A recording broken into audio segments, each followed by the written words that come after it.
फिर हस्बैंड ने कॉल करके बोला कि पैसे वैसे लेके सोना गहना लेके घर से तुम कोई लड़का के साथ में चली गई। मेरे बेटे मुझे गुस्सा से बोला या प्यार से बोला, मुझे बोला कि आप घर मत आना, उधर उधर से आप कहीं भी जाओ मरो, हम लोग को छोड़ दो, तुम घर आना ही नहीं। कि आपने जो पैसा उठाया था वो बेटे को ही बिजनेस में लगाया था, वो भी बेटे के लिए बेटे पैसा के लिए ही और उठाया। उसी बेटे ने इल्जाम लगाया। उसी बेटे ने मुझे इल्जाम लगा। फिर मैं किस तरह उस घर में जाऊं बेटा, मेरी तो सारी इज्जत खत्म हो गई। एक बार इज्जत जाने के बाद बेटा दोबारा इज्जत नहीं मिलता। आज तो मुझे यहाँ का आसरा मिला कि मैं यहाँ तक आ पहुंची। जिंदगी भर इस जगह को कभी नहीं भूल पाऊंगी बेटा। ऐसा भाई भगवान सबको दो, ऐसा पापा जी सबको दे बेटा।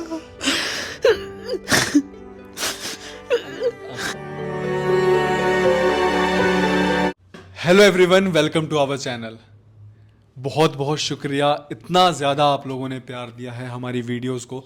हमारे पास इतने सारे कॉल्स आ रहे हैं, बहुत सारे लोग जिनको इस माइका की ज़रूरत थी, अब वो माइका तक पहुंच पा रहे हैं। ये सब कुछ पॉसिबल हो पाया है सिर्फ और सिर्फ आप लोगों की वजह से, क्योंकि आप लोगों ने इन वीडियोस को देखा, इन वीडियोस को आप लोगों ने शेयर किया और उन लोगों तक ये वीडियोस पहुंच गई। मैं आपसे रिक्वेस्ट करूंगा, प्लीज़ गोद लेने के लिए या फिर शादियों के लिए कॉल ना करें। अगर आपको कॉल करना है तो ये हमारा नंबर है, डोनेशंस के लिए कॉल करिए। इन नंबर पे आप कॉल करके यहाँ पे अगर आपने बर्थडेज वगैरह सेलिब्रेट करना चाहते हैं तो आप कर सकते हैं। तो आइए हम जानते हैं मैम से कि क्यों इन्हें यहाँ पर आना पड़ा इस उम्र में और ऐसा क्या हुआ इनके साथ। नमस्कार मैम। नमस्कार बेटा। आप कहाँ से हो? मैं रांची झारखंड। रांची झारखंड से। और ऐसा क्या हुआ कि आपको आना पड़ा? मेरे घर में कलह का चलते आए बेटा।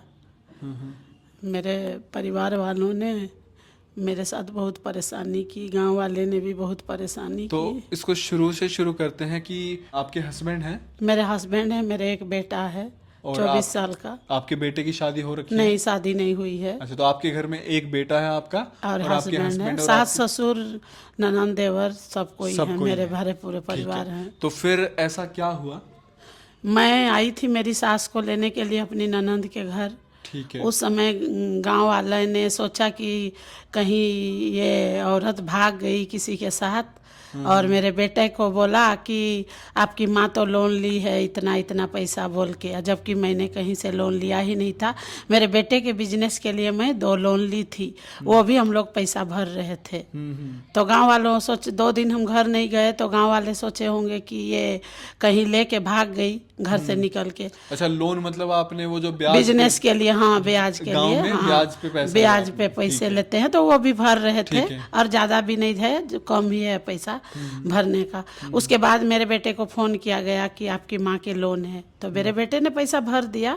फिर भी गांव वाले परेशान किए मेरे बेटा को। फिर बेटा गुस्सा हुआ, उसके बाद हमको फ़ोन करके बोला कि आप पैसा कितने लिए हैं, गांव वाले मुझे परेशान कर रहे हैं, केस करेंगे मेरे नाम पे। फिर मैंने बेटा को बहुत समझाया कि बेटा मैंने कुछ नहीं लिया है, 1 रुपया भी मैंने नहीं लिया है, जो लिया है लोन लिया है वो तो मैं भर ही रहा हूँ। प्राइवेट लोन थी, प्राइवेट लोन तो भरना ही है, वो तो छोड़ेंगे ही नहीं। उसके बाद में मेरे बेटे मुझे गुस्सा से बोला या प्यार से बोला, मुझे बोला कि आप घर मत आना, उधर उधर से आप कहीं भी जाओ मरो, हम लोग को छोड़ दो, तुम घर आना ही नहीं। मेरे बेटे ने बोला। फिर हस्बैंड ने कॉल करके बोला कि पैसे वैसे लेके सोना गहना लेके घर से तुम कोई लड़का के साथ में चली गई।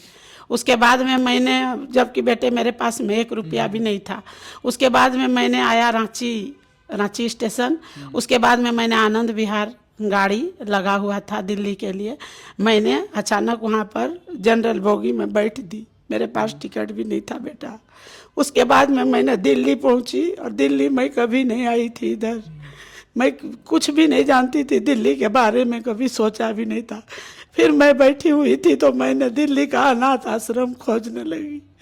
फिर मुझे माइका स्वीट होम का पता मिला। उसके बाद में मैंने अविनाश भैया को देखी, फिर मुझे लगा कि यही सही जगह है। फिर मैंने दोबारा पढ़ी, उसको दोहरा के पढ़ते गई। मुझे बहुत अच्छा लगा। मुझे लगा कि मेरे भाई अविनाश भाई मुझे मिल गए, और मैंने ऑटो किया, और मैंने ऑटो से मैंने यहाँ तक आ गई। उसके बाद में आने के बाद में मुझे बहुत सारा प्यार मिला। आज तक मुझे इतना प्यार नहीं मिला था बेटा जितना यहाँ मुझे मिला। मेरा मायके में भी इतना प्यार नहीं मिलता जितना मुझे यहाँ पर मिला गया। यहाँ पर एक बेटी है खुशबू, वो बोली कि आप टेंशन मत लीजिए आंटी, हम आपको संभालेंगे। कोई नहीं, आप शांत हो जाइए।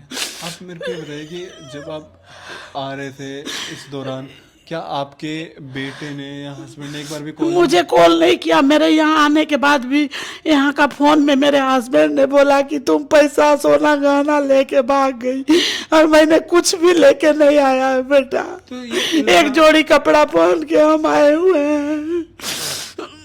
आप प्लीज शांत हो जाइए। आप मेरे को ये बताइए कि आपके हस्बैंड ने जो इतने सारे इल्जाम आप पे लगा दिए, हाँ बेटा, ठीक है, और आपके बेटे ने लगा दिए, हाँ, जबकि आपने जो पैसा उठाया था, हाँ, वो बेटे को ही बिजनेस में लगाया था। वो भी बेटे के लिए बेटे पैसा के लिए उठाया ही और उठाया। उसी बेटे ने इल्जाम लगाया। उसी बेटे ने मुझे इल्जाम लगा। फिर मैं किस तरह उस घर में जाऊं बेटा? मेरी तो सारी इज्जत खत्म हो गई। एक बार इज्जत जाने के बाद बेटा दोबारा इज्जत नहीं मिलता। आज तो मुझे यहाँ का आसरा मिला कि मैं यहाँ तक आ पहुंची। सुसाइड भी कर नहीं पाती बेटा। सुसाइड करने से भी कहीं का जगह नहीं रहता है। सुसाइड करने के बाद में मैं यहाँ पर बहुत खुश हूँ बेटा, बहुत खुश। मैं तो ये चाहती हूँ कि मैं यहीं पर मरूं। आप जैसे आपके बेटे ने ये इल्जाम आप पे लगाए और आपके हस्बैंड ने, तो क्या वो मतलब पहले भी ऐसे आप पे कोई इल्जाम नहीं बेटा, वैसे तो कभी इल्जाम नहीं। मेरा शादी का 25 साल हो गया। मैं बहुत खुश थी बेटा। मुझे गांव वाले ने इसे फंसाया, मेरे बेटे को बहकाया। कभी भी मुझे मेरे साथ ऐसे मेरे बेटा ने नहीं किया था बेटा। तो ये जो गांव वाले थे तो उन्होंने ये इल्जाम लगा दिया कि तुम्हारी मम्मी ने और पैसे ले रखे हैं और आदमी लोग से भी पैसे ले रखे हैं, जबकि लेकिन कोई प्रूफ किसी कोई प्रूफ नहीं है बेटा। तो कोई देगा बेटा? आप ही सोचिए। आपके बेटे ने एक बार भी सच्चाई जानने की अभी भी नहीं जानने की कोशिश की कर रहा है बेटा। उसको सोचना चाहिए बेटा। कोई लोन उठा के किसी को देगा? आप ही बताइए। कोई नहीं देगा बेटा। और फिर क्या नाम है, आपने अपने बेटे से एक बार भी नहीं कहा कि हम बोले बेटा, लेकिन वो मान ही नहीं रहा है। फिर अभी फोन करके बोल रहा है कि ठीक है हम समझ लेते हैं। अब अपनी गलती को मानने को तैयार हो गए? हाँ, अब अपनी गलती को मानने के लिए तैयार हो गए हैं। और आपके हस्बैंड? मेरे हस्बैंड का तो वही कहना है कि कोई लड़का के साथ में भाग गई, पैसा सोना गहना लेके, जबकि मेरे सोना गहना सब मेरे ससुराल में है। आपके हस्बैंड अभी भी ये चीज अभी भी ये चीज कह रहे हैं। उनको शक है। ये उम्र में मेरा 45 ईयर्स हो रहा है। ये उम्र में मैं कहाँ जाऊं बेटा, बताइए आप। ये होता है कि सोचिए 25 साल इनकी शादी को हो गए हैं, 24 साल का इनका बेटा है और बेटा बिजनेस करता है। आज पति, अच्छा क्या वो पहले भी आपको कुछ ऐसे ही बोलते थे? नहीं, कभी नहीं बोले थे बेटा, कभी भी नहीं बोले थे। ये सिर्फ वो समाज की, हाँ, ये गांव वाले की चाल थी। ये सोचिए कि आज 25 साल शादी को हो गए हैं और सिर्फ समाज की बात सुन के उन्होंने 1 मिनट भी नहीं सोचा समझा और अपनी वाइफ पे इतने एलिगेशंस डाल दिए। वो लोन लिया था तो वो पैसा आप भरते थे, आपके बेटे भरता था बेटा। अच्छा, वो आपके बेटे ही भरता था। अच्छा, तो बेटे को पता भी था। हाँ, लेकिन ये एलिगेशन डाल दिया मतलब गांव वालों ने बेटा। वो लोग सोचा ना कि ये कहीं चली गई, हम लोग इसको इल्जाम लगा लेंगे। ये भाग गई सोचा बेटा। गांव वाला सोचा कि ये कहीं चल गई। 2 दिन के लिए मेरी ननंद के घर में आ रही थी, मेरी बूढ़ी सास को लेने के लिए। तो आपकी सास, मेरी सास ननंद घर आई थी। नहीं बोला ये कि भाई वो हमें ही लेने आई थी, वो कहीं भागे नहीं थी? वो लोग को नहीं पता था ना बेटा। ये तो मेरे बेटे ने मुझे तुरंत फोन करके ना बोला। तो अब जैसे वो आपकी सास घर पहुंच गई होंगी तो वो उन्होंने अपने बेटे को, मतलब आपके हस्बैंड को क्या एक बार भी नहीं समझाया? मेरे हस्बैंड दूसरे टाइप के हैं बेटा। वो शक, उनको शक है।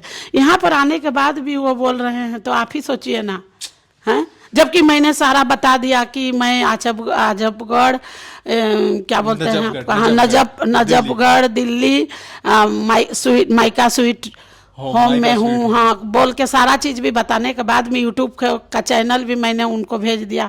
फिर भी वे लोग ऐसे कर रहे हैं, नहीं मान रहे हैं। फिर मैं उस घर में कैसे जाऊं बेटा, आप ही बताइए। अच्छा, और आप जब यहाँ पे आए, यहाँ पे आके आपसे क्या 1 रुपया भी लिया गया? नहीं, मुझसे लिया नहीं गया। मैं एक जोड़ी कपड़े में आई थी, मुझे कपड़ा दिया, साबुन, सर्फ, टॉवल, आपका सा तेल, मतलब क्या बोले, बहुत बहुत मतलब खाना वगैरह? खाना भी बहुत अच्छा बेटा। मेरे अपने मायके में भी मुझे तीनों टाइम। और क्या मान सम्मान में कोई? मान सम्मान, बहुत इज्जत, यहाँ के सभी बच्चे भी, भैया भी, पापा जी भी, सब यहाँ के बहुत अच्छे हैं। संस्कार भी बहुत अच्छा लगा बेटा, तभी तो मैं आई यहाँ पर। मैं आपको बताता हूँ कि क्या होता है ना, कई बार ना, जैसे कि ये आंटी जी हैं, इनके केस में हुआ कि कई बार ना हम समाज की कोई बात सुन के हमारे दिमाग में शक आ जाता है और फिर ये लड़ाई झगड़े हो जाते हैं।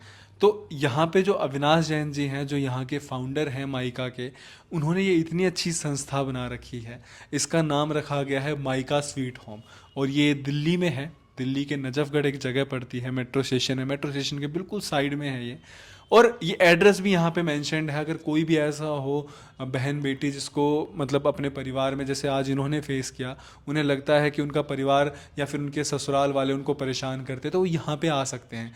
कोई भी बेटी ऐसी है जिसे लगता है कि हमारे घर में भेदभाव हो रहा है और भाई को तो पढ़ाया जा रहा है और हमें नहीं पढ़ाया जा रहा है, तो यहाँ पे आके आपको हर तरीके की व्यवस्था, 1 रुपया भी आपसे नहीं लिया जाता है और आपकी पूरी देखभाल की जाती है। सुरक्षा के मैं आपको पॉइंट ऑफ व्यू से बताऊं, क्या यहाँ पे आपको ऐसा लगा कि आप असुरक्षित हैं या फिर? नहीं बेटा, नहीं, मैं यहाँ पे सारी महिलाएं हैं, कोई यहाँ पे मेल नहीं है, सारी महिलाएं हैं।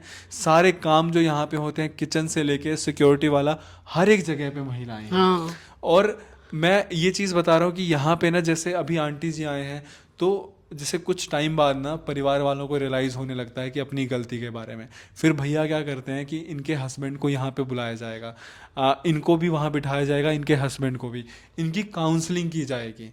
काउंसलिंग में हम क्या करते हैं कि इनसे बातचीत करते हैं, जो भी इनके बीच में मतभेद हुए हैं, मनमुटाव हुआ है, उसको दूर किया जाता है। और अब तक मैं आपको बताऊँ, हमारे यहाँ पे आंटी जी 5000 से ज़्यादा, आपका जो आज केस आया है, ऐसे हमारे पास 5000 से ज़्यादा केस आ चुके हैं और उन सबको सोल्व कर दिया गया है। और आज वो अपने परिवार में खुशी खुशी रह रही हैं। मतलब 1% भी शिकायत का मौका नहीं है। 5000 से ज़्यादा। वरना आप सोचिए कि जैसे ये नहीं है, अगर माइका जैसी जगह नहीं होती हमारे देश में, तो क्या होता। कोई महिला परेशान हुई, उसको कुछ समझ नहीं आ रहा, वो अपने मायके जाती, मायके वाले कुछ दिन रखते, कहते कि तू तो बोझ हो गई है, हमारे यहाँ आके रह रही है, वहाँ पे भाई निकालते, आखिरी ऑप्शन कुछ नहीं मिलता तो क्या करती, सुसाइड करते, गलत कामों में पड़ते या डाइवोर्स देते। इसीलिए ना बेटा मायके नहीं जाके मैं यहाँ आई। मेरे भाई भी बहुत बहुत पैसा वाले, करोड़पति हैं मेरे भाई, लेकिन मैं उस भाई के पास नहीं जाके मैं अपने अविनाश भाई के पास आई। मैं जिंदगी भर इस जगह को कभी नहीं भूल पाऊंगी बेटा। ऐसा भाई भगवान सबको दो, ऐसा पापा जी सबको दे बेटा।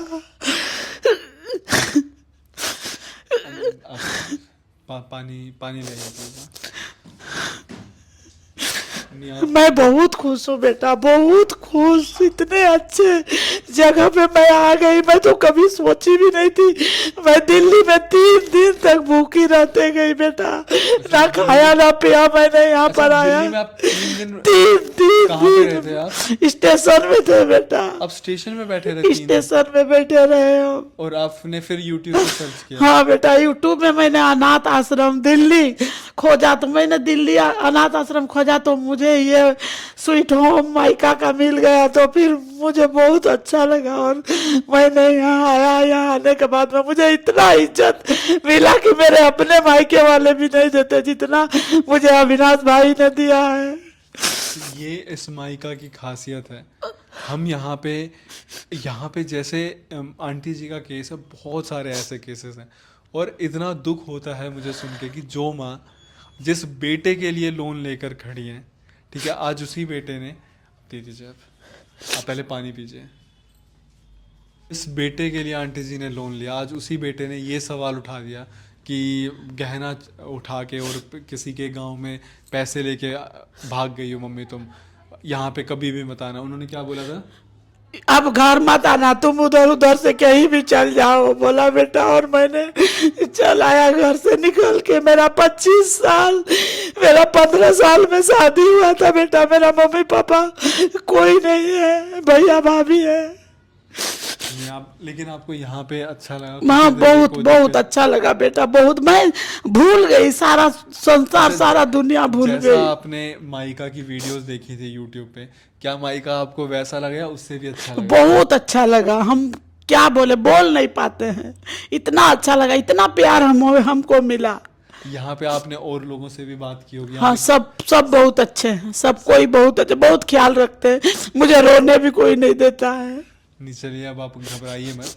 अब जैसे ही अभी जैसे इनके बेटे को रियलाइज़ हो चुका है कि ठीक है मम्मी आपने पैसे नहीं लिए हैं और आप आ जाओ घर पे, आ जाओ, हाँ आ जाओ, मैं समाधान कर लूंगी। ठीक है, बेटे ने बोल दिया है, लेकिन अभी हस्बैंड ने नहीं बोला नहीं, हस्बैंड नहीं बोले हैं बेटा, अभी एक आप बार भी एक नहीं हफ्ता और बोले वेट हैं। करिए।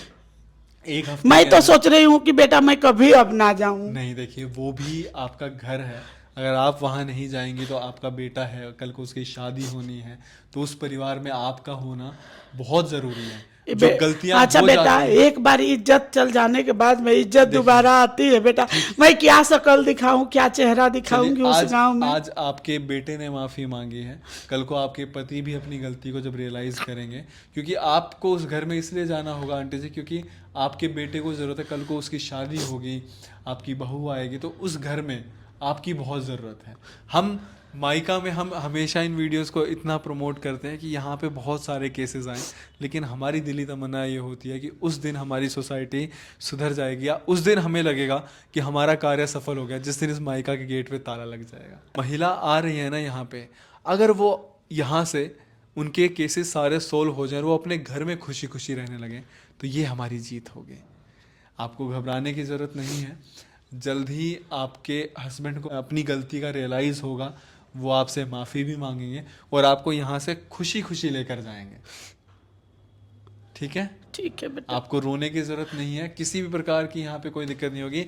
इसीलिए इसका नाम माइका रखा गया है कि जिन महिलाओं को उनके मायके में प्यार ना मिले और उनका पति उन पे कल को सवाल उठाए कि भाई तू तो अपने मम्मी पापा के पास तो गई नहीं अपने मायके, फिर तू कह रही है कि तू कहाँ गई थी, फिर आप कहोगे कि मैं तो मायके आई हुई थी। तो इसीलिए इसका नाम रखा गया है माइका। माइका मतलब माँ का घर, स्वीट होम में से अनाथ आश्रम नहीं बोलते, माइका स्वीट होम। तो हमने उस गाने को यहाँ पे सच करके दिखाया है कि वो जो कहते हैं ना कि मैं मायके चली जाऊंगी तू देखता रह जाएगा, तो इसीलिए इसका नाम माइका रखा गया है कि जब यहाँ पे कोई महिला आ जाती है ना, वो 8-10 दिन जब यहाँ रुक जाती है, तो फिर चाहे पति हो चाहे फिर सास हो, सबकी आंखें खुल जाती हैं। तो ऐसे ही आप लोग प्यार देते रहिए हमारी वीडियोस को। जैसे आंटी जी का केस, अगर आपको लगता है कि आपका परिवार भी आपके साथ ऐसा कर रहा है, तो एड्रेस यहाँ पे मेंशन्ड है, दिल्ली में नजफगढ़ मेट्रो स्टेशन है, बिल्कुल उसके साइड में ही हमारा ये बहुत प्यारा सा माइका स्वीट होम है। आप यहाँ पे आ सकते हैं, और अगर आप अपना योगदान करना चाहें तो पूरी वीडियो के बीच बीच में आपको हमारी बैंक डिटेल्स आ रही होंगी, आप वो कर सकते हैं। धन्यवाद।